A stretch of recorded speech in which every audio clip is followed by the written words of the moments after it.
4, 3, 2, 1.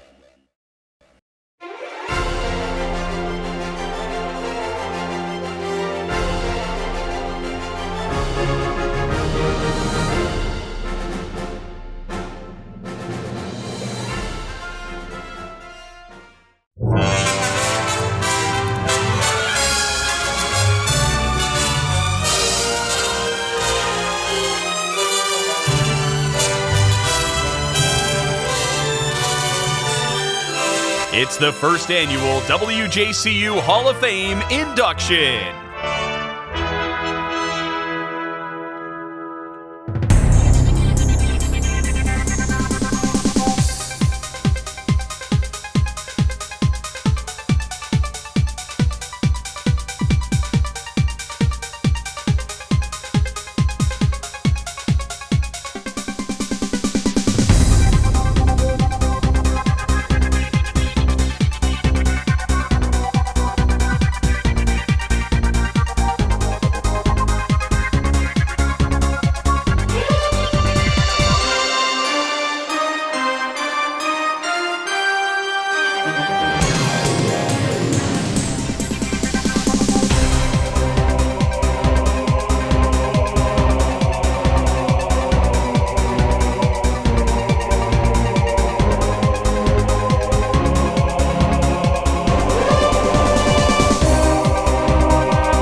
name's Jason Sokol. I'm the current director and general manager of the station, and it is so great to see everybody here tonight to celebrate not only our Hall of Fame class, but 55 years of this amazing radio station, which started as WABU, became WUJC, and is now WJCU.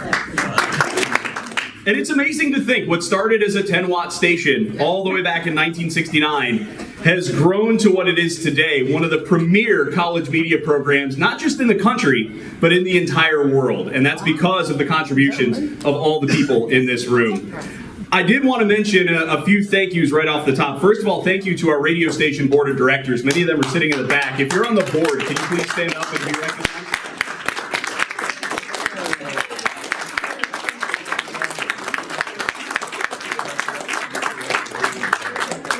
We have a tremendous group of students now. We have 22 format DJs, about another dozen or so genre show hosts, about another dozen or so in the sports department, another handful in the news department. It has been just a great group over these last few years. I also want to thank the planning and selection committees for the WJCU Hall of Fame. If you were on many of those Zoom calls, if you were voting for the Hall of Fame, I know several of you are here tonight. Please stand to be recognized. Thank you.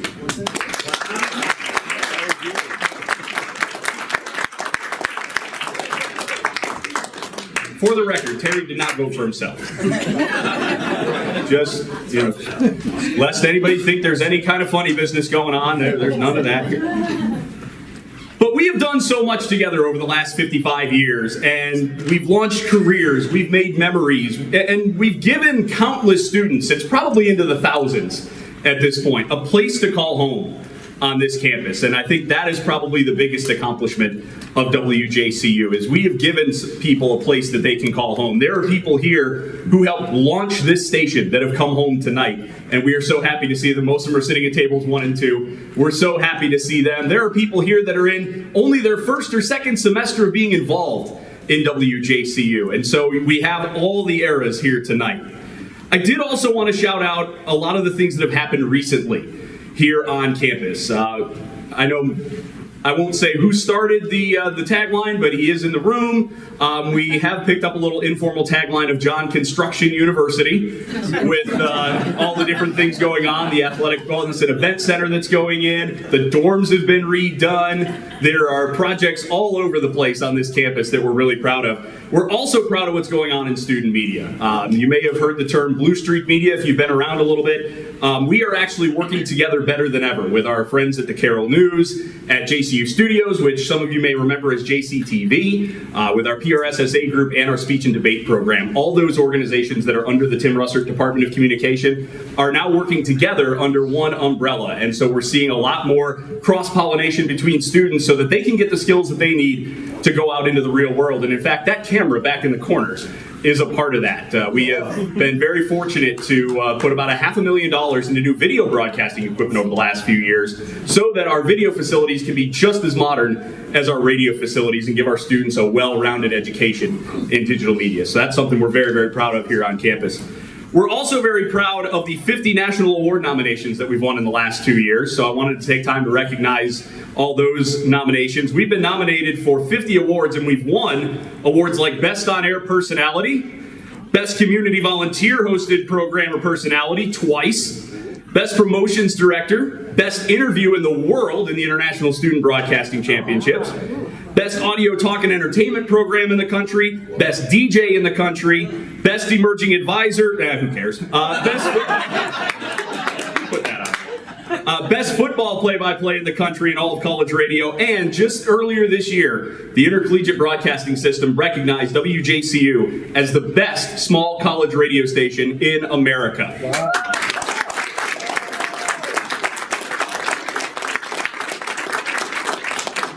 And I mean it when I say it, we could not have done it without every single person in this room, because every person in this room helped make WJCU what it is today. And that's who we're here to honor tonight. So we'll get to those in just a moment. But first, we have a very special presentation. Please welcome the mayor of the city of University Heights, Mr. Michael Dillon Brennan.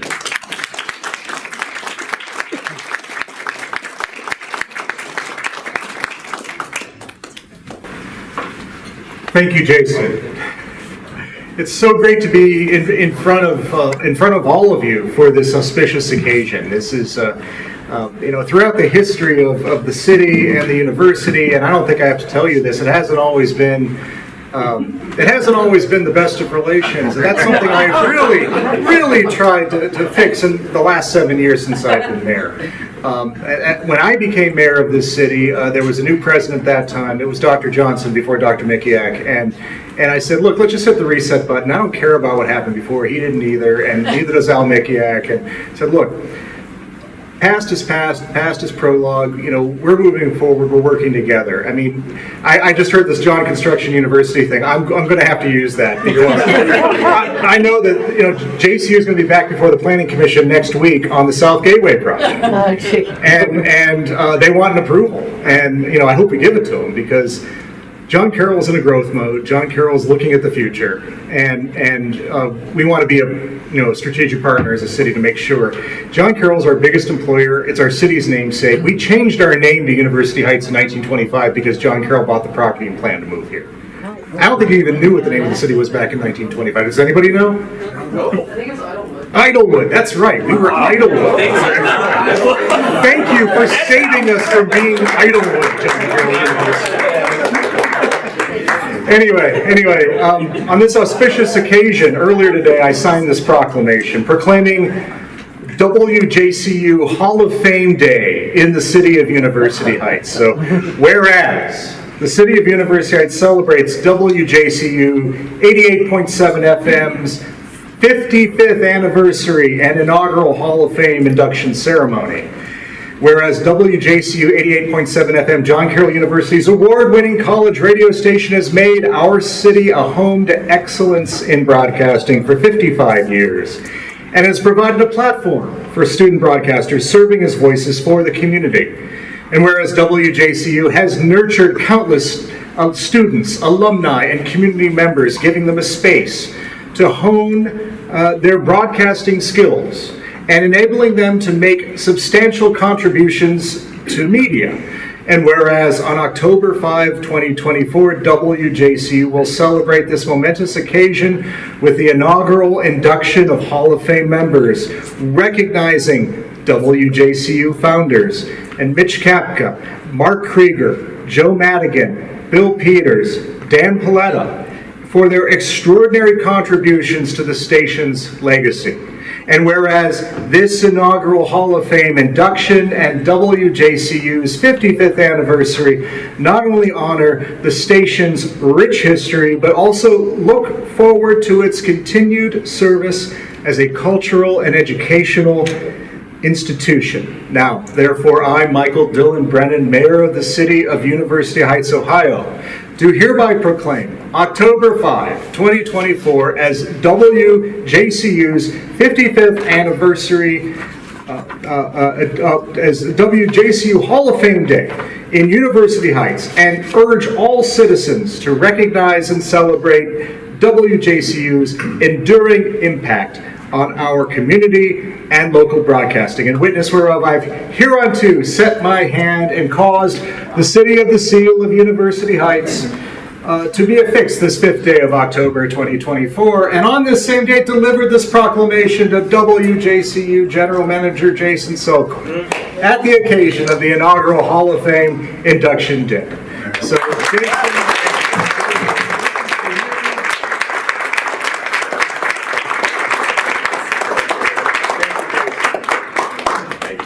and I understand that there's another mayor here in the room. Is that right, Mayor Murphy? Old Mayor. Mayor Murphy. I've got family in Pittsburgh. Thank you for your service. Thank you. It's great. It's great to meet you, sir. Thank you. How are you? I've done a lot of this. Thank you, Mayor. And I probably should have mentioned that Mayor Brennan is himself a dyed-in-the-wool college radio man. Did shows at the University of Toledo at I'm going to get the call letters wrong, XUT? WXUT. XUT, all right.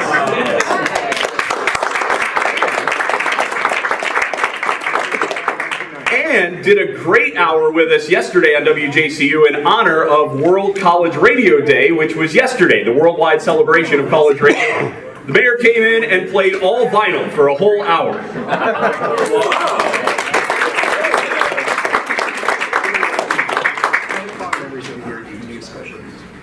So Mayor, thank you so much. Thank you. Now let's begin to recognize our inductees, and I want to start with someone who cannot be with us tonight, and that is Mitch Kapka.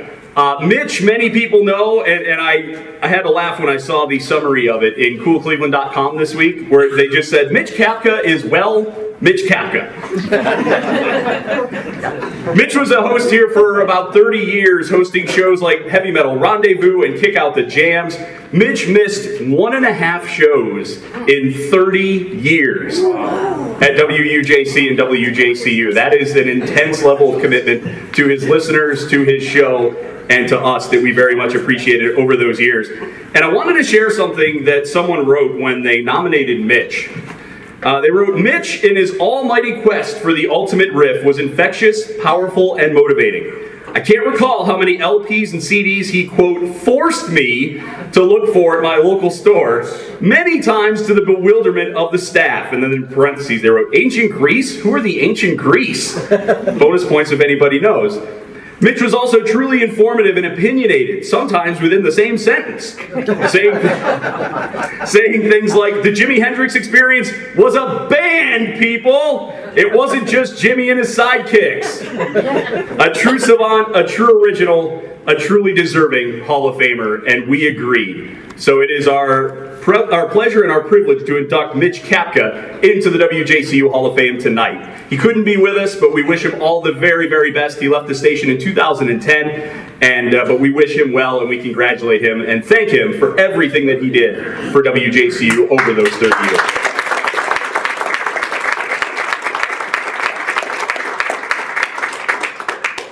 Now to present our next group of Hall of Fame inductees, please welcome our events director who was instrumental in putting together the Turn Back the Clock event a few years ago that so many of you attended, where we went back to the clock tower for the first time in, 35 years, I believe it was? Yeah. We opened it back up, and I have a feeling that's not the last time we'll be opening up the clock tower. Maybe for potential preview of coming attractions, we don't know when, but it is not a question of if, but when. But at any rate, please welcome WJCU Events Director, Mr. Zachary Sanutko.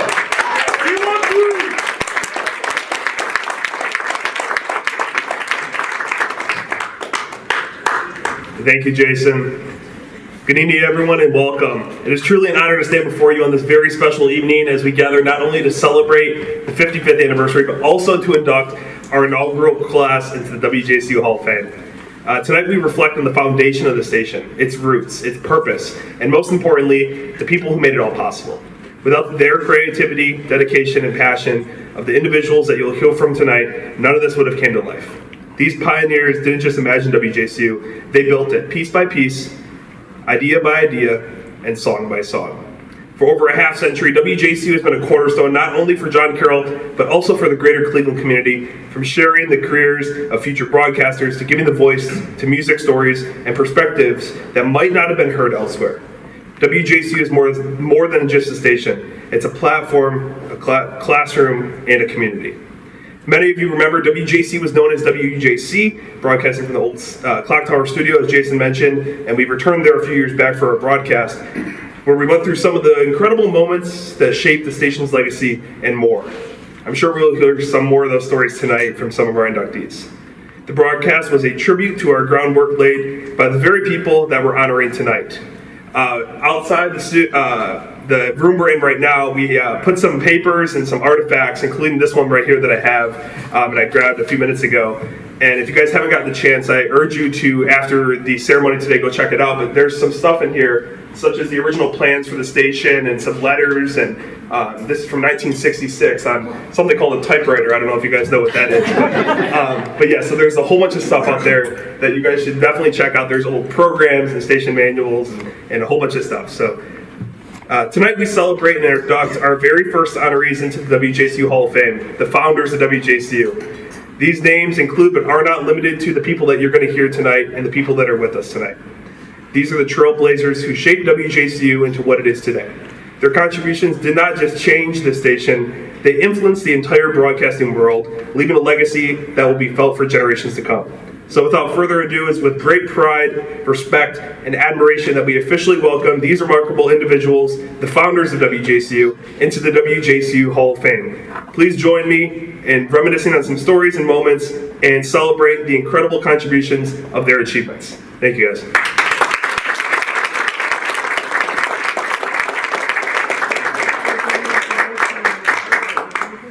So can we have the founding members of the station, the inductees, please come up.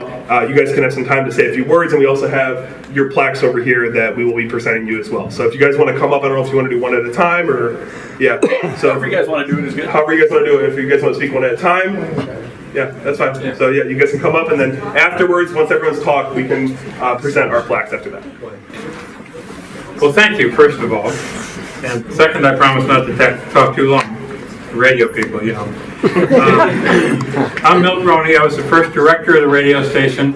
I was director before there was a radio station. I got the license. If I want to see that plan, because I think I drew the first plans for it. Got the license, got it built, turned it on, and graduated. So everything that is done in the last 55 years was done by the people that came after me. I didn't do any of that. I want to address the young people, and I'm so pleased to see so many young people here. And I'm hoping that you're not all know-it-all jerks like I was when I was your age. I'd like to set the scene back then for you. We went on the air in 1969. The country was in turmoil. There were race riots around the country. There was a riot 7 miles from here in Glenville. 6 people were killed in 1968. The year we went on the air, almost 12,000 military people lost their lives in Vietnam. Most of the men had to make a decision about the draft, what to do. Some of them went to Canada. On the technological front, it was very, very different from what it is now. There was no internet. The school had one computer that I know of. It was about the size of a washing machine, and it was less powerful than your watch. Today, even little kids with a cell phone can get an audience of millions of people following them. In those days, you had to have a radio station or a TV station, a building and a license and all kinds of equipment to reach that many people. So it was a totally different world. The FCC only radio dates back to the broadcast radio dates back to the 20s, but it was only in about 1961 that the FCC set the standards for FM radio, like John Carroll station. It was only in 1963 that the frequencies that we use, the 88.7, whatever it is, hope I didn't get that wrong, was set aside for educational use. So it was a big deal for the university to make that commitment. The university and the student union. The student union, the station began, to my knowledge, the station began as a campaign promise from Jerry Mackey and Rod Porter to build a radio station. Some other people had tried various things before, but it hadn't worked. The student union came up with $6,500, and the university came up with an equivalent amount. That's $56,000 in today's world. You're buying $500,000 worth of camera equipment. That blows my mind. It was a really big deal back in those days. So I want to thank Rod Porter especially, because he was my go-to guy in the student union. And there was a Mr. Kramer, who was the director of the physical plant, who saved me. You remember him? He saved me from a lot of mistakes. We were going to put the antenna up on top of Caselli Tower, just a bunch of guys. You know, we know everything. He fortunately didn't let us do that. That's why it's still up there. So that's it. For you young people, the changes, the pace of technological change is just worlds faster than it was then. So I think I speak for all of us. We wish you all the very best, and thank you for carrying on the tradition.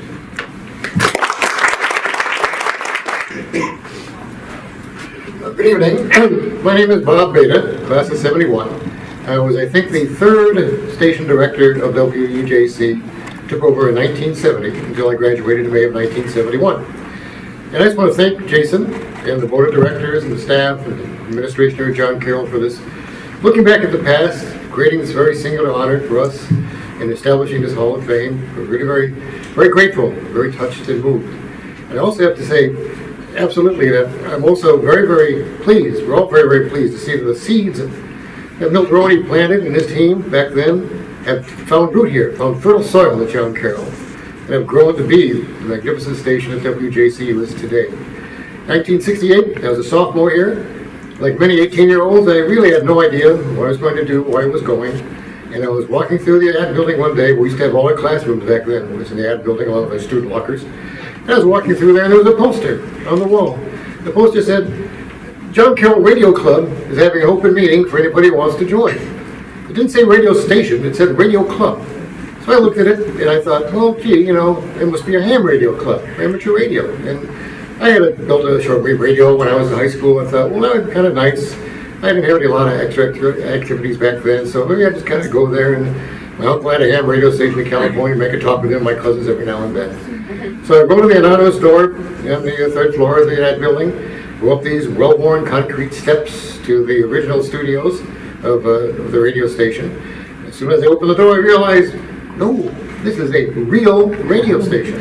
I was tipped off because, first of all, they had the walls up already. They had the soundproof windows in the studios, the big soundproof doors. But the thing that really tipped me was in the middle of the room, on a table, in plastic still, was an 8-channel commercial audio radio console. The first one for the first studio.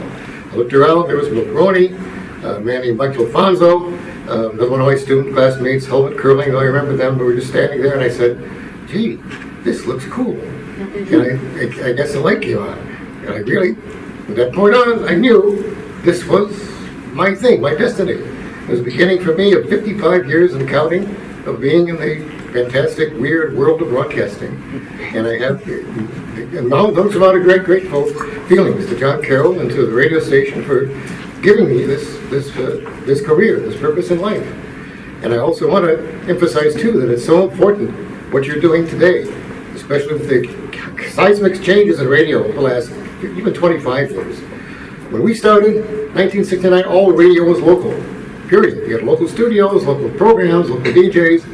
That has changed so much now. There's so little local programming on the air that many voices are not being heard in our community. Many new types of music aren't being aired. And there's so much out there that can be put on the radio, and so much opportunity for people to give out diverse points of view and different ways of thought that should be given airtime so anybody can listen to it and just listen and learn and enjoy. And one of the marvelous things that you've done with the radio station over the years is to increase not only the service to the students, giving the talented students here a chance to learn their craft and hone their skills, but also open it up to community voices that aren't going to be heard on mainstream radio anymore, and the different kinds of music that aren't going to be heard on mainstream radio. So the biggest thing I'd like to leave tonight is to tell you all to continue to support WGCU any way you can, with your work, with your volunteers, even with your donations, to make sure this voice stays on the air in these times where we need to hear these different kinds of voices, this different kind of music. And it's so, as you can tell by the awards, it's entertainingly presented, it's professionally presented, it's the best. And so the other thing you can do is to talk it up to your friends and neighbors and tell them if they want to really hear something different. Just to grab their radio to the left hand of the dial, grab their phone, grab their computer, and listen to WJCU. And I think we're doing that, and all of us together can keep the next 55 years, no matter what that holds for broadcasting, keep WJCU alive and vibrant and a wonderful part of this magnificent Jesuit university that I love so much. Thank you very much. Bob forgot to tell you that he's on Sundays, still on WONE in Akron. My name is Phil Thomas. I was the first sports director for WUJC in those days, and now WJCU. I'd be remiss if I didn't mention somebody that really helped us get on the air. At that time, we had no budget for sports, so I had to use my Austin J. Freely debate tactics and go to the director of development at that time, who was Mr. Fissinger, and convince him to give us money, because you had to buy phone lines in those days and you had to buy equipment to broadcast. It wasn't like it is today where I could take out my phone and broadcast. And so we were able to do that, and had a chance to sit in the car with Coach DiCarlo at that time, who was an assistant coach, and Coach Swiker, who was the coach, and go to places like Teal and other places to broadcast games. And there was no person that helped me. You were everything. And it was a growing experience. We had a chance once to do a game at Case Western Reserve for basketball. And I went there and had the line put in, but little did I know that they were going to put it into a soundproof booth. And so I called Bobby, and I said, Bob, they got me in the soundproof booth. We won't be able to hear anything that's going on in the game. It's going to sound like we're in a cave. He says, Phil, I'll take care of it. And so I did the game, came back, and I looked at everybody, and everybody was kind of smiling. And I said, did you take care of it? And Bob said, yeah, I took care of it. I had a sound effects record. And every time John Carroll scored, he said, I potted it up. But the point is, he didn't tell you that it was a sound effects for football. And in the middle of everything, you hear, hold that line, hold that line. But that was part of the learning experience and the growing experience that we had when we were part of the genesis of the radio station. One of the things that we had, later on, I ended up as the program director after serving as the sports director. And as program director, I'm sitting at the desk in our Griselli Tower office one day, and a gentleman comes up to the office with a suitcase and whips out an FCC badge. And I go, whoa. I said, can I help you? And he says, yeah, I'd like to talk to the person that is on faculty that's in charge with you. And I said, just a moment, I'll call Mr. Klein. And so I called Mr. Klein, and he came up. We found out that our first class engineer was running a pirate radio station in his basement in Cleveland Heights. So we had to make a change in our first class engineer. But those were the days of growing that we had at that time. It was a great time. I had the luxury of being in Cleveland radio for 9 to 10 years after that, working at some stations like Wjcu and GCL. WDOK, and I was a booth announcer at Channel 8 also, so it was a great time. It was a time that you grow as a student here, and then later on, use it later on. I was able to put together my experiences in radio with my love for sports when I went to work for the Cleveland Indians and became the assistant director of player development and scouting. Drafted Jim Thome, and ended up going to his induction into the Hall of Fame a couple of years ago in Cooperstown. So they invited me back for that. So anyhow, it was a great experience. Congratulations to all the other inductees. It was my pleasure to be here and to see our baby grow up to what it's become. Thank you. Wasn't sure we were going to have a chance to speech, but just in case I made a 20-minute speech here. I was a freshman when the discussion of a radio station started. I attended a union meeting, student union meeting, and Mr. Murphy here was talking about a radio station. I said, well, that sounded pretty cool. You know, I was a freshman, I needed to get involved in something, so I said, let's do that. And I didn't want to be a DJ, I just wanted to be on the business side of the radio station. So I got involved, and we had I was a marketing guy. So one of my assignments was what kind of station are we going to be. So we asked the students for a survey. Marketing people do surveys, right? So we asked them what kind of music and so forth. Motown. Anybody know Motown? Oh, yeah. Well, that service is one of the things that people wanted to hear. Can't say it was the only thing, but that was an important part.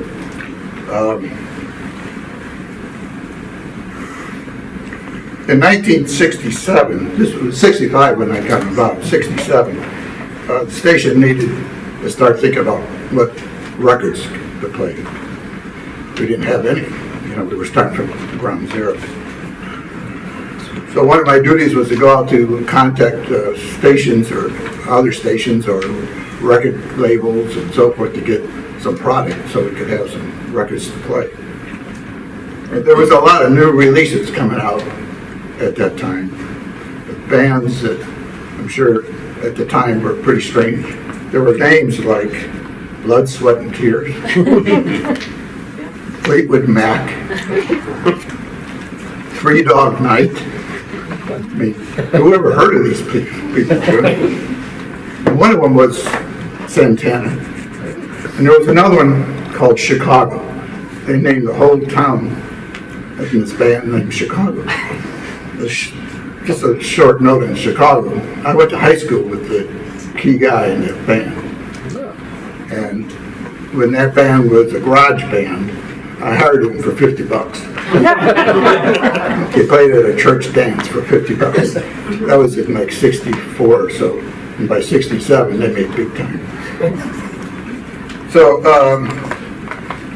we did get a lot of recordings from these promotional companies for the station.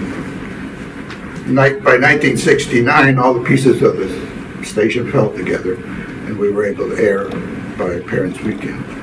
And although I was not to be a DJ, I had to get on the radio for one broadcast. So I did manage that. So I can add that to my career. My resume when I left the school was I was on the radio. So, but anyway, that's it. I'll give you the short version of my 10-minute speech.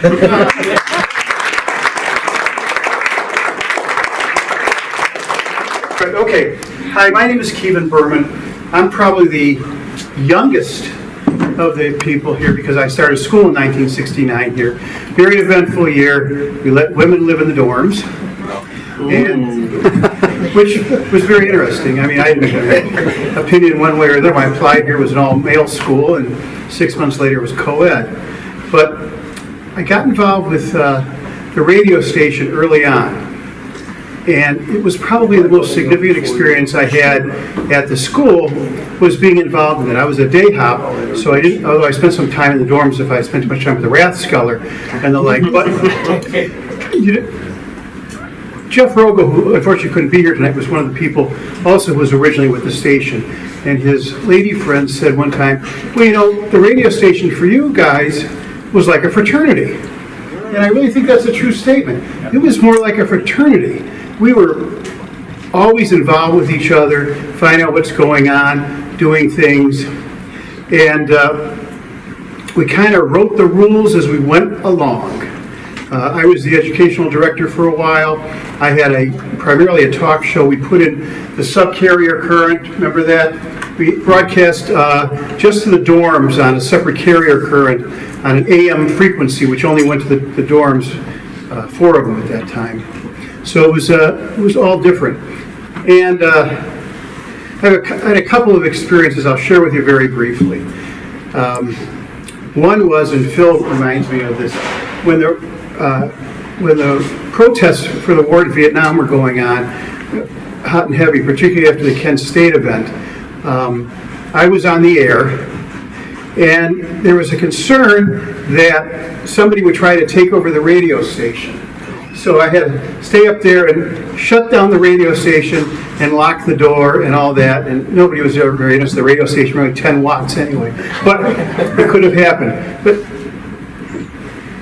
the most funny thing that I ever did when I was there, which wouldn't have gotten me in trouble with the FCC, was when we used to broadcast Mass from midnight Mass from Wjcu. And we'd run a line over there.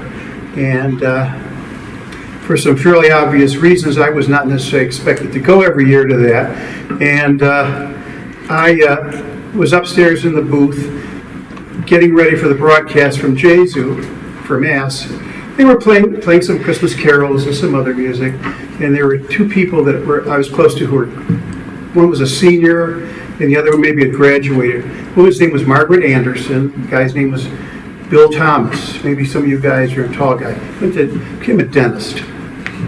And they got married eventually, I believe. So I said, well, everybody, it's Christmas Eve here at John Carroll, and we want to send this special record out to Margaret Anderson and Bill Thomas. And it was the Fifth Dimension saying, Bill, why won't you marry me, Bill? we had 2 lines up there, 3, I don't know. You know, they flashed, but there weren't a whole lot of lines up there. Well, within a minute, I got Margaret on one line, I got Bill on the other. As soon as I'm done with them, I got Pat Sellon, I got everybody. What? So it was a lot of fun. It was a lot of fun. Eventually they got married. And I enjoyed my experience here.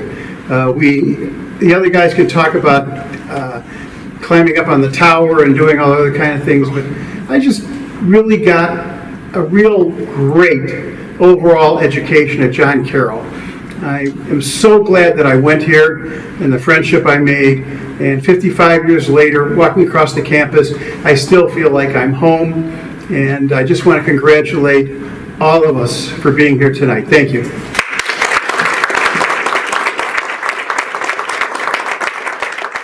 Hi, everybody. He gave you 20 minutes. He told me to don't go over an hour. Just kidding. Okay, my name's Lenny. Hi, Len Mooney. Back in those days, it was totally free-form radio. You could play a heavy metal song, follow it up with like Gordon Lightfoot singing "If You Could Read My Mind." It was totally free-form, and nobody, the director would never yell at me for doing stuff like that. So maybe it's still like that, right? Yeah. Sort of, kind of, totally freeform. Anyway, the music back then was great, but I know music now is still great. I don't want to be my dad and complain about the music now, because the music now is great. The music is good. It's great. Excuse me, it's not good. It's great. So, but anyway, back in those days, though, working at the college radio station, I don't know what it's like now, but back in those days, you know, the guys mentioned how the record companies, they saw college radio as a way to introduce music to the public. I don't know if it's still like that. Is it like that still? Okay, I remember when, you know, being up at the station and the U.S. mail, do they still deliver mail to the station? The U.S. mail would come in and there'd be a stack of vinyl coming in the mail. The other day I walked through a Barnes & Noble, their vinyl music section is huge again. That's nice to see. But anyway, we would get mail. Dang it. The Woodstock album was just published. Deja Vu, Crosby, Stills, Nash and Young. Oh my God, we would almost run to get that on the turntable, drop the needle, so we could be the first in town to get that on the air. I don't know if it's quite that way anymore, but college radio was, you know, that's how. And again, I'm probably not telling you anything new. You probably all know that. But you know, Deja Vu, Teach Your Children, and all that on the Woodstock album. 10 years after I'm going home, check out the opening riff on that if you youngsters have never checked out. Oh my gosh! And then that spiral staircase. Have you all been up that spiral staircase? Yes. I don't know, but back in the day, the nearest restroom was quite a journey, and you could probably figure out why. There was a song you probably all know. It's called "Inagata Divina," Iron Butterfly, 17 minutes and 3 seconds. Besides being a darn good song, can you sort of guess why we sometimes play that? Okay, and I'm gonna finish up. You're all music geeks. You already know the answer, but Teach your children, you who are on the road. You know the song? Okay, if you don't know it, look it up, great song. I play it at campfires, at camps and stuff like that. If I had a guitar, by the way, I do astronomy. I used to run a planet. If we were outside, I'd show you where Saturn's at and Jupiter, but ask me later. Ask me later about a Bruce Springsteen story. I don't have time now. I'm over my minute and a half. Anyway, that Teach Your Children song, if you don't already know, I know at least several people in this room know, look up who played steel guitar. It's a wonderful steel guitar part. Teach Your Children, Crosby, Stills, Nash & Young from the Deja Vu album. Just for the heck of it, just for the fun of it, look up who played steel guitar on the album. Thank you. Thanks for all you guys do. I think I'm the only one here that had nothing to do with the radio station. I was president of the student union of John Carroll University in 1967, and I was a good politician then, because when I heard a good idea, I embraced it. And Terry Babick and some others were talking about starting a radio station when I was running for student government president, and I embraced it. And they held my feet to the fire when I won to get the president of John Carroll to begin to commit money and interest in beginning to build the radio station. So in 1967, Terry and some of his people were the ones that really started it. And there's a lesson for a lot of you young ones in this, and that is what I've learned in my old age and when I was mayor of Pittsburgh. There are three really important ingredients that you need to have to be a good leader. One, you need to be curious, just like that. If you hear a good idea, you can't say it's not my idea. You need to understand how to embrace it. You need to be nimble. You need to be able to move quickly to take advantage of it. And you need to have an appetite for risk, because every time you're going to do something new, there are going to be 100 people giving you a reason not to do it.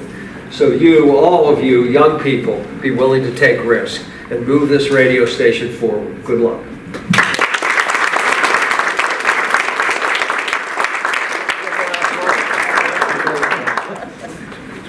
I'm Terry Babick, and do you want the long story or a short story? The long story.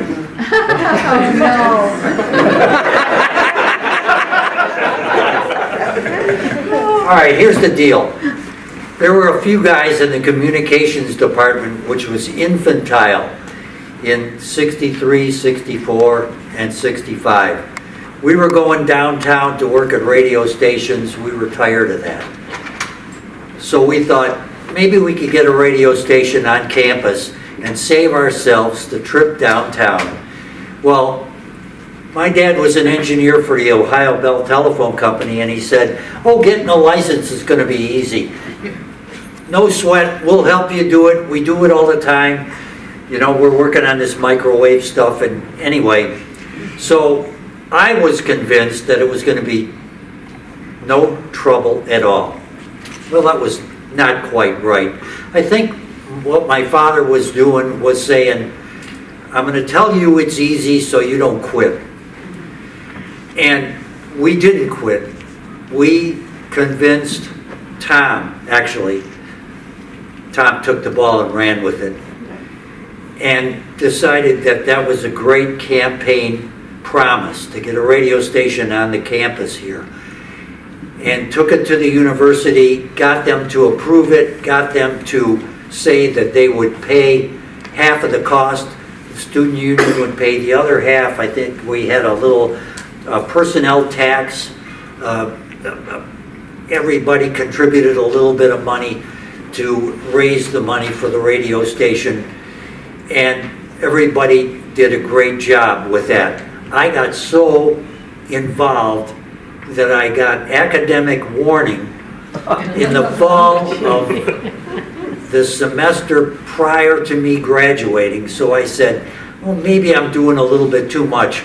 So I handed this over to George and Milt and some of the other fellas that were graduating a few years later, and they did a tremendous job following up.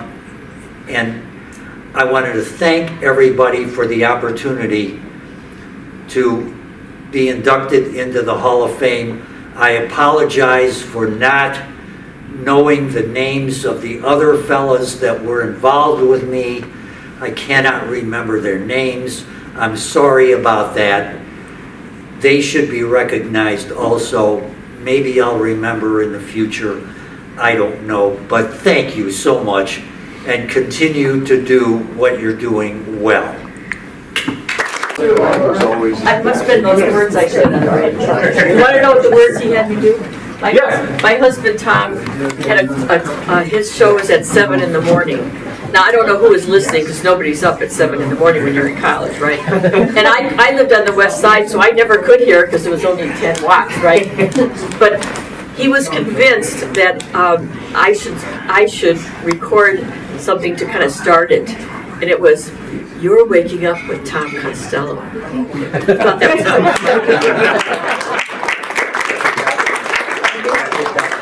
Well, thank you to all of our founders. And by the way, if you still have that record with all the football sounds, we might need that for the next time that a certain school in Alliance puts us in a press box with no windows. So if you have that still, we might be able to put it to good use. So to present our next inductee, I'd like to call up a former station manager who was a great help to us in putting together the Hall of Fame class. From the class of '86, Mr. Dave Sipple. Thank you. I'm Dave Sipple from the class of '86, also known as Duke. Duke is a nickname I've had my whole life and continue to have. So sometimes I was Dave Sipple, sometimes I was Duke, depending on where on the air or not. I'd like to just take a moment to thank all these gentlemen and ladies for everything you did. We were just commenting that, you know, in 83, 84, 85, 86, unfortunately, we didn't know your story. We would have loved to have known your story and could have learned from it and grown from it. And, you know, so again, we want to publicly say thank you. And I wish I got to know you guys better. I'd love to hear all those great stories. When I found out about the Hall of Fame, I immediately thought of Dan Paletta.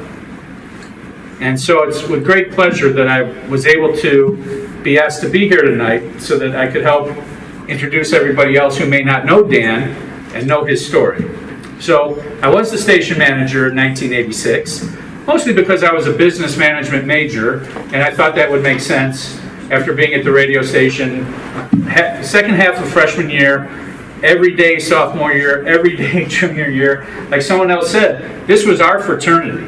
I didn't pledge any other clubs or fraternities. I was at the radio station every day, doing news, doing shows, doing anything, because I just loved it so much. Somebody else said, the minute that you saw what was going on, you knew you had to do it. Well, that's how I felt. The minute that two friends, mutual friends of ours, Paul Cassane and Mike Anderson, dragged me into the radio station early into the second half of my freshman year, we just knew we had to be there. So anyway, so Dan Paletta was not only a host of the jazz shows. I don't know anything about jazz, right? What do I know about jazz? I don't know anything. But we had one of the great jazz shows, not only Dan, but other people as well.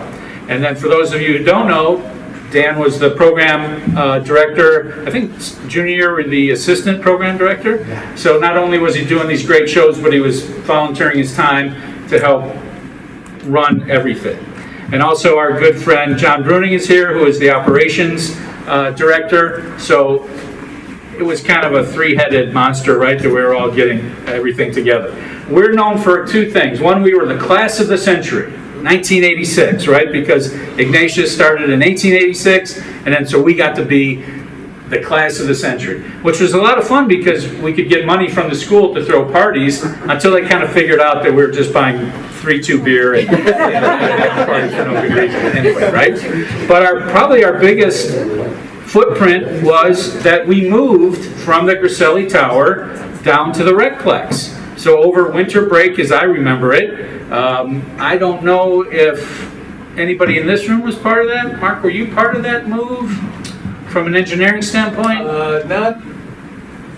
So sort of on a fringe, basis. I remember I think they hired an outside person to help move, so we physically moved. So we have that great distinction, I guess. I can tell you that amongst the staff and the students involved in the station, that wasn't a terribly popular thing. Like, we didn't vote for that, but somebody in the university in their great wisdom thought, well, maybe they should be in the basement of this recplex instead of up in the tower where it was so fun and so cool. But enough about that. Let's talk about Dan. So Dan was running these outstanding jazz shows, helping out with the studio, the station in terms of running the programming and everything. But if I could just indulge for just a second, and I might have to read this because there's so many accomplishments that I can't remember them all. But Dan went on to get a job right out of school, right? Do I have this right? At WBBY. Yes. WBBY Westerville. When you think of jazz, forget about New Orleans, right? You think of Westerville, Ohio. Right? Okay. But then, coming back to Cleveland, most notably with WCPN for years, for decades, right? Yeah. And then also doing production work and doing interviews and television a little bit. So certainly an extremely accomplished career, fostered in some point here at John Carroll University. But I also would like to just point out that whenever we needed anything from a programming standpoint, I can never remember ever having a problem because Dan was taking care of it. So it's my great privilege and honor to help induct Dan into the can I say it or will I get in trouble? You're good. WUJC.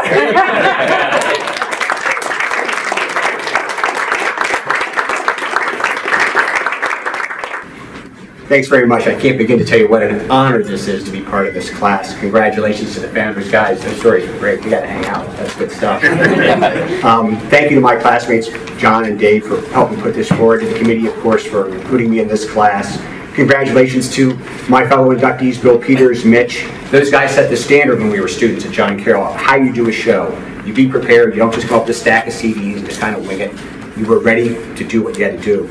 Joe Madigan continues that tradition, and he reminds us, I've been in public broadcasting for a long time, you're allowed to have fun in radio, which we forget sometimes in public broadcasting. So Joe reminds us of that. But the thing I loved, I won't go on too long, one of the things I loved about being at WJCU and WUJC, we took what we did seriously, but we didn't take ourselves too seriously. John Marino, who was the program director before I was, we used to say about the other college radio stations, do you know how they had a show? They told you about it in the first 5 minutes and never shut up about it after that. We weren't like that. We were having fun. So I'll be brief. You ask kids, what do you want to be when you grow up? I want to be a cowboy, I want to be an astronaut, I want to be this, I want to be that. From the age of 8, the only thing I ever wanted to do was be on the radio. That was it. And I think in part, my maternal grandparents lived with us. My grandfather's from the old school, this is the early 70s, and he listened to the radio all day. And he didn't turn on the TV, and when Paul Harvey came on, you better be quiet. Because there's going to be a price to pay, and it wasn't a timeout, trust me. So anyway, it's time to choose a school. I grew up around the corner from Ohio State, a stone's throw from the university, and as a senior I said, I'll certainly look at the Ohio State to see what it's all about. And they had a great communications department, but they had 2 stations, an AM and an FM, and they were professionally staffed. I said, I'll never touch the equipment there.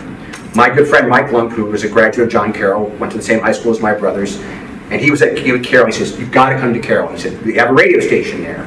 You can use the equipment, you'll do your own show, the students run the station, it's hands-on experience. I was totally hooked. Much to the dismay of my father, who said, why did I buy a house 2 miles from a great university for you to go away from school? I came to Carroll, I had a great education, I learned so much at this radio station, I made some of the best friends I have. And the other thing I learned with the Jesuits, the education that they gave us, which helped me later when I became an arts and culture reporter, is this notion of being well-rounded. They taught us, do your research, talk to people, ask questions, read books. If you don't know something, find out. This notion we have now of fake it till you make it, that's not what they taught us here, and I don't think they're teaching it now. So I am most appreciative of all that I've been able to do. I can say 2 more things. I've spent most of my career doing exactly what I wanted to do. The only thing I wanted to do, besides be a radio, is be a jazz host. It's the thing I love the most.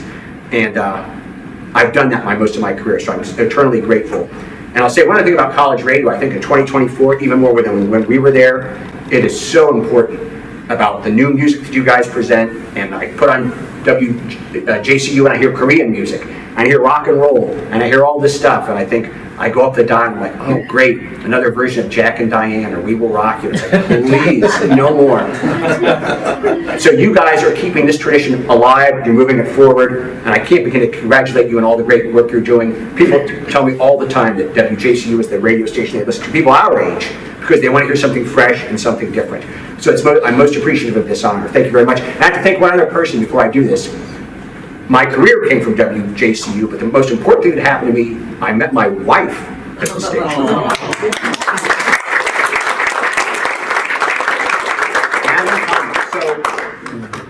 So she's been very patient with me. Broadcasting career been kind of crazy, but people say, how do you guys have such a successful marriage? Well, for the first 2 decades, Madeline came home from work at 5:30, we'd eat dinner, and I'd go to work at 6:15. So she never had a chance to get sick of me.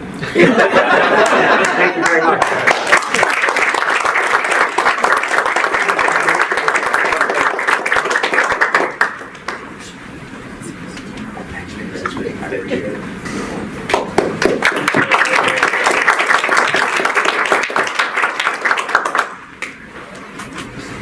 So there was actually a little bit of a fight over who was going to present our next inductee.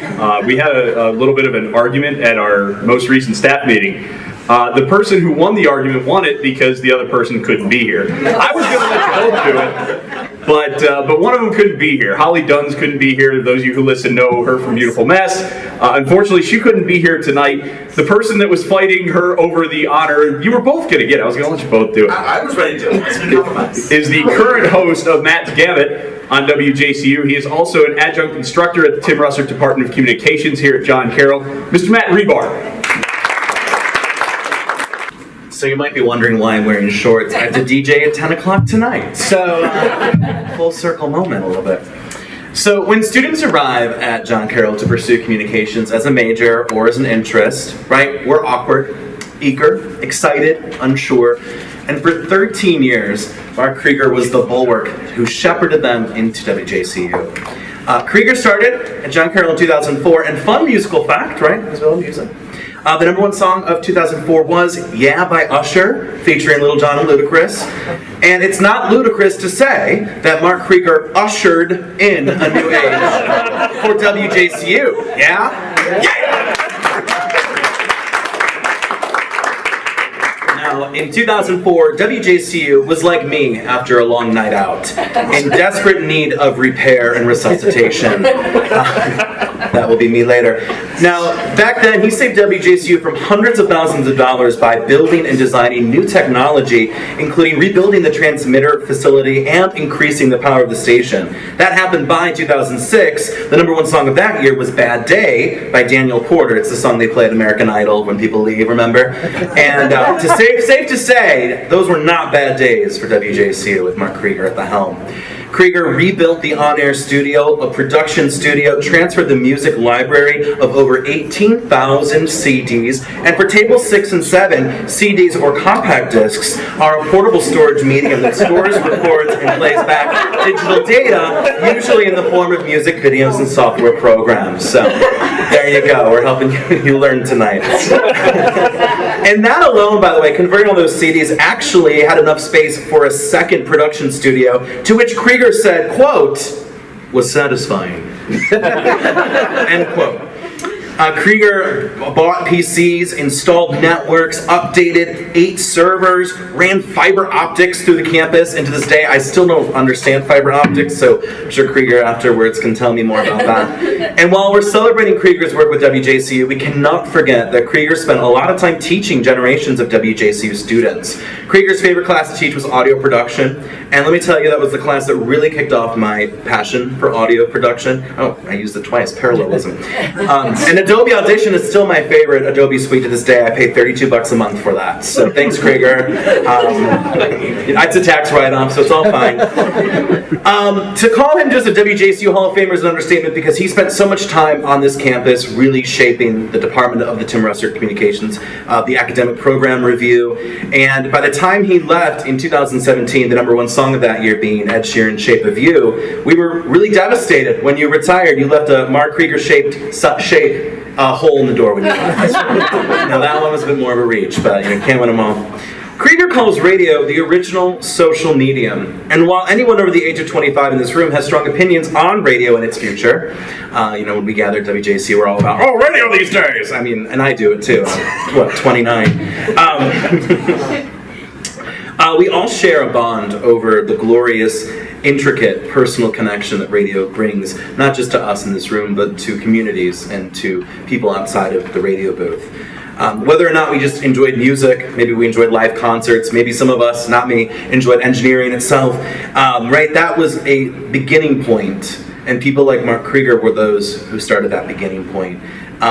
Some of us, of course, too, we just wanted to hijack the radio waves, right? I mean, that's what I do every Wednesdays from midnight to 2, promo. So we really have to thank Mark Krieger for that enjoyment and that commitment for personal passion to professional careers, especially in the time here.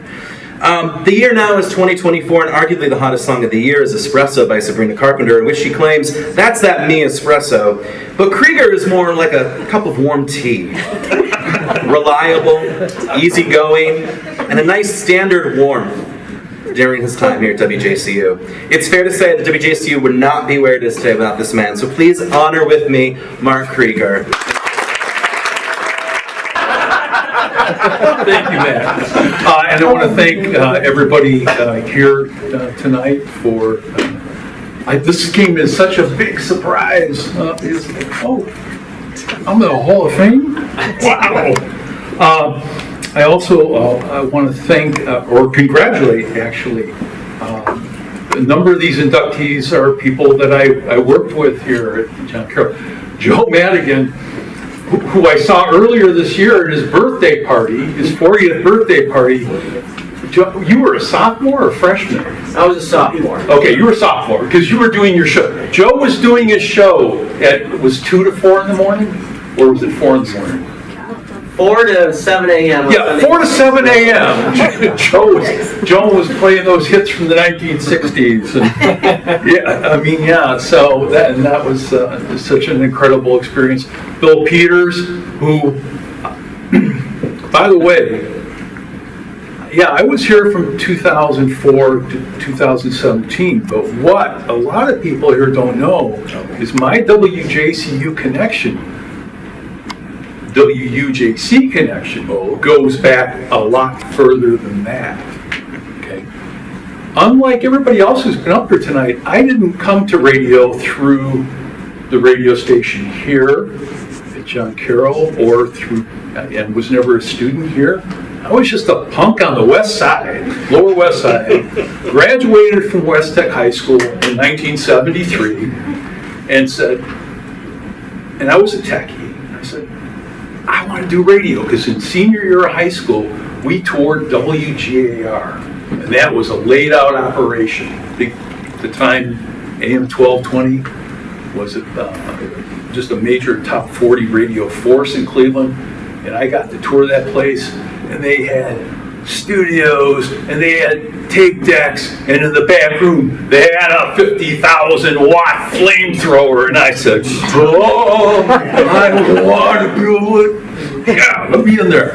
And so I graduated from high school, got started in radio by 75, down at WCUE in Akron, which WCUE AM FM then. And then the FM became WKDD, so you may remember WKDD Akron, right? I was the first voice on the air at WKDD. I got to do the legal ID because the chief engineer there hated the DJs and said, damn it, I'm not going to let them do the legal ID. You do it. So I got to do it. Went on to work for a number of other stations. And then after a stint with M105, which is now Magic 105.7, and WBBG, I transitioned out of there, started teaching part-time at the Ohio School of Broadcasting, and while I was there, I was doing some other side engineering gigs. I got a phone call one day from this guy I knew named Dave Marcis. Dave said, hey Mark, would you like a contract engineering gig with a college station? I was like, oh, tell me about it. He said, well, WUJC like, I've been taking care of it, and I'm done. I've got other things I got to do. Would you like to take over contract engineering for WJC? I said, yeah, sure. So he had me come up to the station, and we went up to look at the transmitter on the 6th floor, right, up in right next to the Clockworks, okay. And we go in and I look at the transmitter, and it was an old Gates FM1C, and it was this tall gray thing, and it had funny plates all over the side of it, metal plates. And I'm like, what are these metal plates? Well, man, when they got this transmitter, they got it used from some radio station. They had to cut it in half with a saw. They couldn't get it up the spiral staircase, so they hauled it up through the window with ropes. And then they bolted it all back together. But you know what? It never really worked quite right. I looked over in another corner and I saw a table with a pile of burnt up tubes. I mean, dozens of them, with the anode caps burned right off of them. I said, Dave, what's going on with that? He said, well, it goes through a lot of tubes. And it's funny, Bill Peters and I were talking. That was the year he started, right? It was 82? Yeah. Was it? 1982. Bill Peters, his first air shift, he's on the air and the transmitter blows up, right? 1.5 songs in. And I got a phone call, so I come out. And I worked on that thing for, it took about 2 months. And what we found out was that everything about it was wrong. I actually ended up having to call the original designer of the transmitter, a guy named Hilmer Swanson, long retired. And he and I went back and forth. We figured out how to make it work right. We got it going again. And that was my connection with WUJC. I never dreamed that I would end up coming back here. I went to college on the 25-year plan, which any of my academic advisees who would come into my office with weepy eyes and say, Mr. Krieger, I'm going to be here for 5 years. I'd say, I'm sorry, but I was here for 25.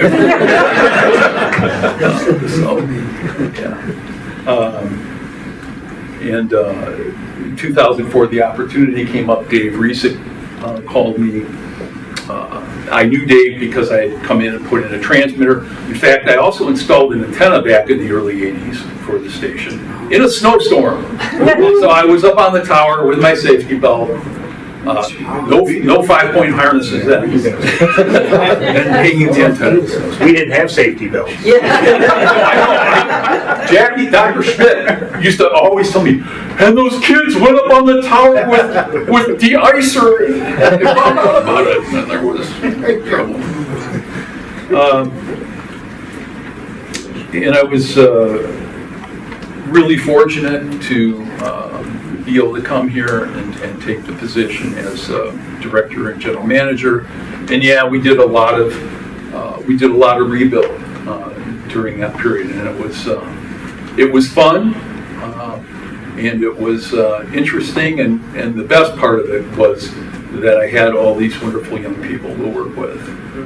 And to them, I have a message, because college radio and also community, non-commercial radio, Dan, you brought this up. It's more important than ever. I just came back from New Mexico. I stopped off in a little town called Madrid, which had a little low-power FM community station in a little old bungalow. I went up on the front porch. There was a volunteer there. I just introduced myself and said, I love radio stations. Tell me about your radio station. And looking in the front window into the living room, which was about 12 by 12, that was the studio. Okay. She said, well, we have 75 volunteers. We program 24/7. She gave me a program guide, and it was just like college radio, right? People doing all kinds of diverse programming. It was great, really, really great. And to see that and that spirit that still is in college radio and community radio. That's, I mean, you're the guardians of the medium now, because the commercial guys have checked out. Okay. Not to be unkind to them, but let me leave you with this. This is for these groups right back here. 3 C's. This is what you bring to the table, right? First one is curation. There's no curation in commercial radio anymore. You are the curators, all right? You are there to perform a service for your listeners. Companionship. You're live on the air, you're talking to people and they respond, right? They have the ability to call in, and they do. Sometimes you wish they wouldn't. We had some real nuts over the years. But yeah, you you function as a companion, and that's when radio works best. When you get that, that personal connection going with the listeners. I worked with Chuck Collier at WGAR for many years. One of the great DJs. And Chuck and I used to work on remotes, and we had a lot of adventures together. But Chuck, when he passed away, I went to the wake, and listeners lined up for a block and a half to come to his wake. These were people that, he probably had never talked to most of them directly, but over the air, he had connected to them. And they were there, and they had tears in their eyes, and it was really an amazing thing. You can do that. You still have that power. Okay? And the last of the 3 C's, listen, credibility. That is now a commodity more precious than gold, or platinum, or plutonium. All right? It is in short supply. It's precious. Guard it. Own your content. Own your content. Stand up for it and be credible. That would be a wonderful thing. I'm so glad to be here. Thank you. Thank you, Mark. And Mark knows there are still times when we call Mark, me in particular, and say, help! How do I do this? How do I handle this? Or Eric sometimes, our studio engineer, calling saying, how do we fix this? So Mark, we appreciate everything you continue to do for us at WJCU. So I get the honor of presenting our next 2 inductees. And first, I want to take you back 21 years ago today. A momentous day, though we didn't know it at the time, in WJCU history. And that's because that was the day that Joe Madigan first cracked the mic on WJCU. From there, not long after that, a little show called Retro Radio started, which became a college radio dynasty. He started it in 2004, paying homage to the great Wjcu 1260, the great top 40 station of the era. And that became a part of Cleveland radio lore, so much so that when we needed a show on Saturdays, I didn't have to beg you too much, but let's just say I was very happy when you were willing to bring back the 70s edition of Retro Radio back to the schedule currently, well, once football season's over, on Saturday afternoons. He moved on in 2019 to start a show called Jumpin' Joe's Basement Show, which people ask me this question, and I'm sure, Joe, you get this question too, of, do you actually do it in your basement? Yes, he actually does it in his basement. That show is in national syndication. He has listeners from at least 24 states and 3 countries that we know of that have tuned into that show and have, as you would say, turned it up to 11! I don't do it justice, I really don't. But not only that, Joe has become sort of a fundraising machine at WJCU. Joe's show on its own raised $13,000 at last year's Radiothon, which was absolutely unbelievable. He was going for $10,000, blew that out about halfway through his second show of Radiothon, and then I think Joe said, oh wait, now what do we do? Now let's go for, what did we say, 11, then 12, and then we got 13. In fact, if I remember correctly, somebody came and knocked on the door after the show was over to round it off at 13. So, and I'll be honest with you, those are some of my favorite memories from WJCU. Not the dollar amount that was raised or any of that, but so many students come through on Radiothon Saturdays. When Joe is on the air, when Ray King is on the air, when Terry Stevens is on the air. And so many of those students have that aha moment when they're in there on that day. I'm sure Mark knows, and Mark has plenty of those memories of those aha moments. When you see the light bulb go off for a student who's just getting into the radio station, or maybe they've been around for a while and they're just kind of hanging around, and then the light bulb sort of goes off, and all of a sudden it seems to make sense for them. Joe does that for so many of our young people that are currently involved in WJCU, where they come in and they see what Joe does, the connection that he has with his listeners, and all of a sudden it all seems to make sense for them. And they start to do more, and their shows improve. And I think that is in large part due to what they hear when they come in on a Saturday afternoon in February and get to see you do it. So, Joe's also been nominated for Best Community Volunteer Hosted Show in the country, as well as Best Pledge Drive. I don't see how you got hosed on Best Pledge Drive, my friend. I'll say that. You're a shoo-in this year in my book for that one. But I wanted to share something that someone who nominated Joe had to say when they nominated him. They said, Joe brings a passion and enthusiasm for his radio show that is unmatched. His love for records in mono power, flipping that baby over and turning the music up to 11, I told you I don't do it justice, speaks to his many fans that grew up listening to local Cleveland radio stations and disc jockeys during the 1960s and early 1970s. You cannot help but feel the excitement he conveys with the vinyl 45 records and albums he discovers and shares with his audience. Today, with 20 plus years at WJCU, Joe continues to entertain his radio fans with no indication of slowing down. He represents John Carroll and WJCU proudly, and that's evident with the success of his raising funds for the radio station during Radiothon each year. His interview with the late Eric Carmen was exceptionally good. Watching Joe's energy on videos of his show, managing his turntables, answering phone calls, and talking about the music he plays simultaneously is phenomenal. Cleveland and WJCU are extremely fortunate to claim Joe as our own, but his fans are from all over the world. He brings people together with his love for music that he plays, and he certainly does that. Joe, I'll tell you, one of my favorite memories, in addition to your radiothons, was the day that I got to crash the basement and break into your show and tell you that you were going to be here tonight being inducted into the Hall of Fame. And so now it is my privilege to formally induct Joe Madigan into the WJCU Hall of Fame.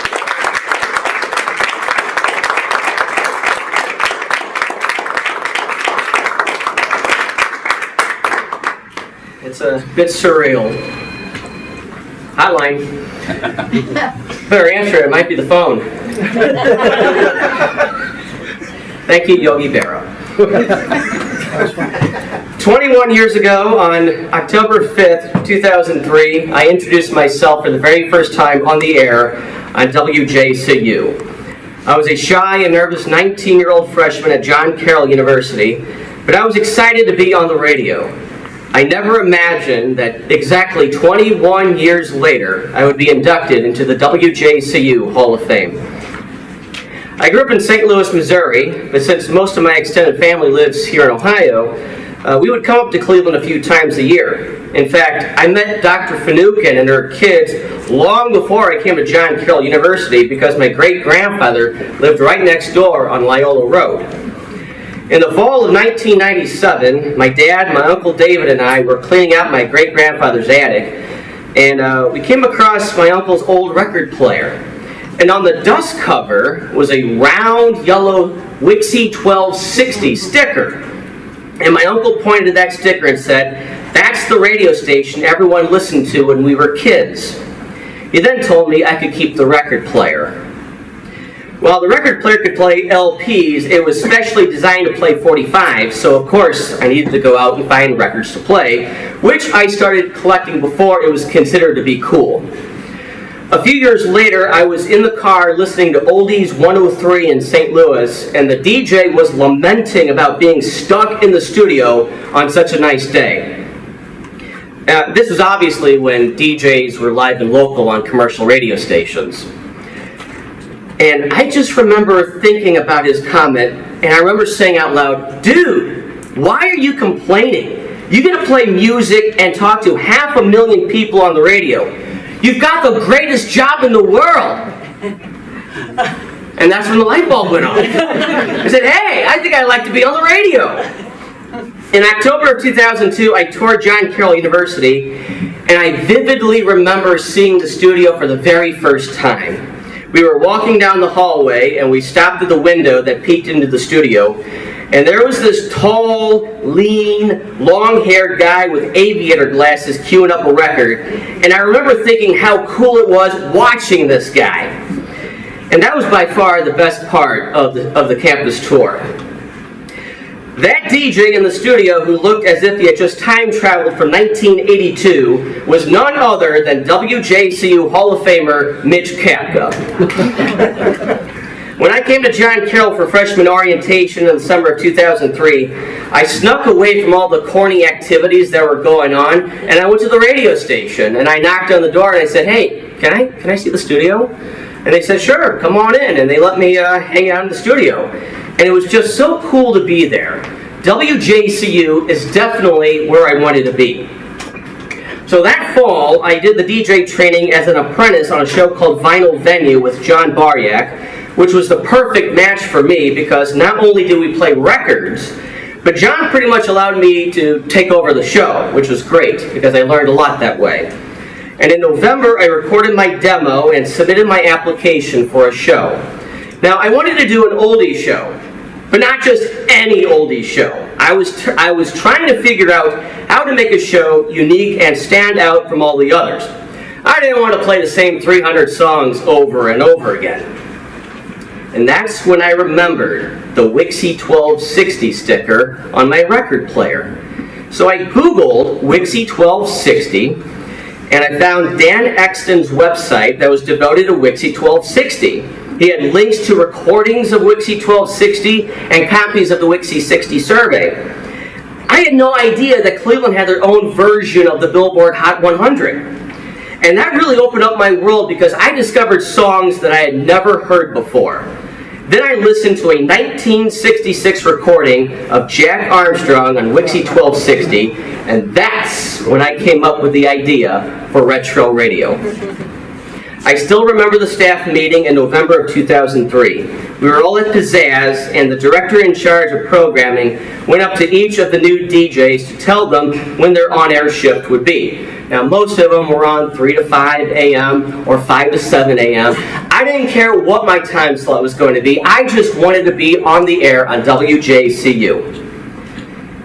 Well, the director finally came up to me and said, "Sorry, dude, we don't have a time slot for you."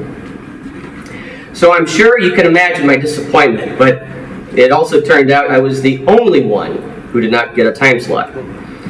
Now, I am the first to admit, I am not the most talented or polished radio DJ, and I certainly don't have the greatest radio voice, not even close. But what I did have was an enthusiastic passion for radio and records, and I was determined to be on the air on WJCU. So, in January of 2004, I was back in St. Louis, and I just got home, and my mom told me there was a message for me on the answering machine. I didn't have a cell phone back then. So, the message was from Matt Taylor, offering me the only time slot left on the schedule. Sunday mornings from 5 to 7 a.m. And hearing that message was one of the greatest moments of my life. Now, I am not a morning person. My wife can testify to that. I was afraid of oversleeping on Sundays and missing my show, so I would stay up as late as I possibly could on Friday, sleep in as late as I could on Saturday, stay up all night Saturday, do my show, and then go to bed Sunday morning at 8 o'clock in the morning. And I did that for 13 weeks. I eventually got a better time slot, Tuesday afternoons from 3:30 to 6:30, and that's when many of my great listeners discovered me for the very first time. I would actually schedule my classes around that shift so that I could keep it. It was very important for me because that continuity really helped me build an audience. I never imagined that I could connect so well with my audience. In fact, many of my listeners became great friends of mine. Radio is truly a companion medium. And WJCU has meant so much to me and has been a big part of my life. Outside of being a husband and father, it is the ultimate honor to be inducted into the WJCU Hall of Fame. Especially as a member of the inaugural class.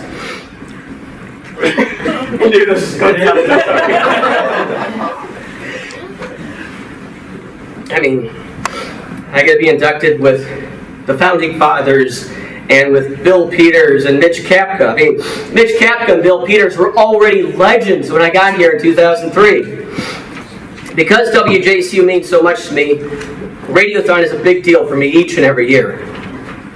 Out of all of my accomplishments, I am proudest of the amounts that I've helped raise over the last 21 years. From my humble beginnings, I raised a grand total of $30 during my very first Radiothon. 20 years later, I raised over $13,000. Altogether, I estimate that I have helped raise over $75,000 over the last 21 Radiothons.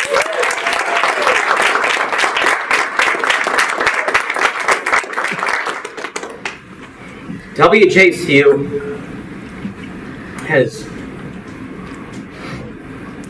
I'm emotionally attached to this radio station. So, WJCU has given me a great opportunity to live out a dream. And I want to help ensure that future generations of students have the exact same opportunity. That's why I do these radiothons each and every year. I do it for you guys.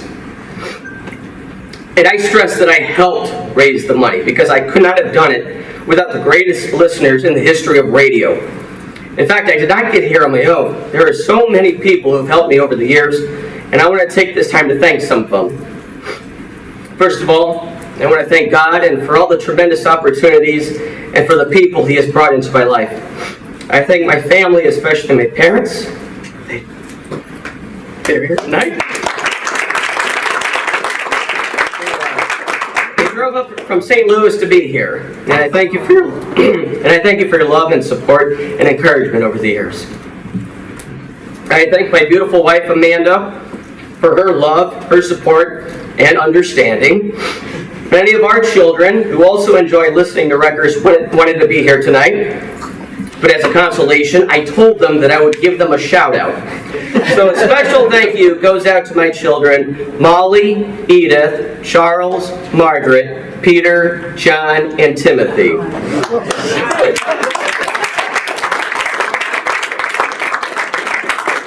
That's 7 children in case you lost count. And if you think that's great, just wait till next May when we welcome baby number 8. Surprise!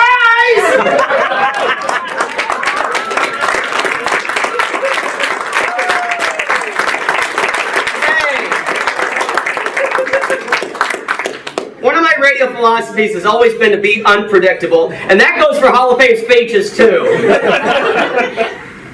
It is impossible for me to thank everyone who has helped me over the years, but I want to make sure I thank John Baryak, Lisa Angel, DJ Michelle, and Guitar Maxwell for their kindness and warm welcome when I joined WJCU in 2003. I want to thank Dan Exton, who supplied me with the Wjcu 60 surveys and records in the early days. A lot of these songs were not easy to get back then. Remember, there was no YouTube. I thank Dave Atkins and Tom Fallon for their friendship and for supplying me with records that really helped make retro radio stand out. I thank Matt Taylor, the student station manager back in 2004, who gave me a chance to be on the air on WJCU. I thank Mike Young. You miss Mike Young. And Greg Glasser. I thank them for their help when I hosted retro radio. I thank Eric Simnow. He had to put up with me. He had to put up with my frantic phone calls when there were technical difficulties. And I want to thank him for putting up with me for a few years as his original co-host on Neo Rocks. I thank former General Manager Bart Krieger. Matt's introduction was fantastic. It was spot on. Mr. Krieger really did a fantastic job here at WJCU. He kept this radio station relevant and viable at John Carroll University, thus keeping this radio station alive to see year number 55. I thank former General Manager Trent Maverick, who was supportive and assisted me with my transition from retro radio to the basement show. I thank our current General Manager Jason Sokol for carrying the torch and for his tremendous leadership and for caring about the history and legacy of this great radio station. And I want to thank the WJCU Hall of Fame Committee for electing me and deeming me worthy of this great honor. And finally, I want to thank the greatest listeners in the history of radio, who I affectionately refer to as my basement dwellers. Thank you, basement dwellers. If it wasn't for you and your support, I would not be here. You are a major reason why I am here tonight, and I am forever grateful for your support and for your friendship over the last 21 years. I want to conclude with this. When I first came to WJCU, people would ask me if I planned to work at a real radio station someday. And I would say yes, as it was my dream at one point to work at WMJI.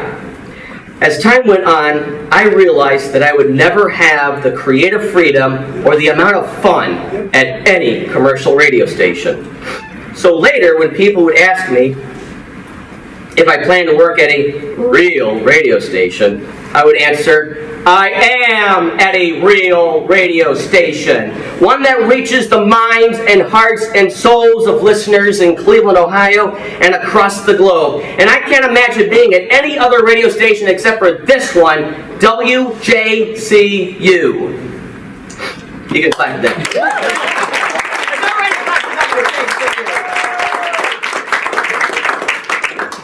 Until we meet again, friends, I'm Jumpin' Joe Madigan, reminding you to keep that volume knob cranked all the way up to 11!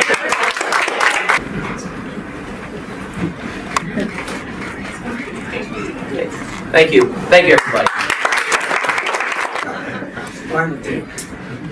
Well, Joe, congratulations, and congratulations on number 8. I didn't know we were going to have breaking news tonight.